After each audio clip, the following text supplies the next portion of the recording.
pup isn't quite sure what to do with the mouse. In the end, he buries it for hard times. Typical behavior, even for adult foxes.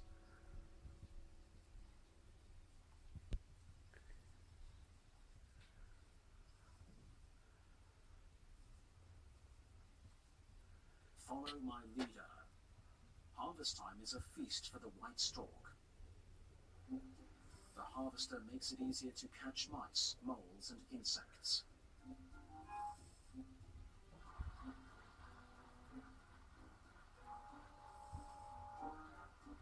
Even if the prey isn't easy to finish off. This hunter is too big for the stork. In the short grass, it's much easier to grab for earthworms and insects. Similarly to the fox and the stork, the badger is used to people and has learned to get along with them. Ever since the practice of smoking badgers out of their burrows stopped, the population of these omnivores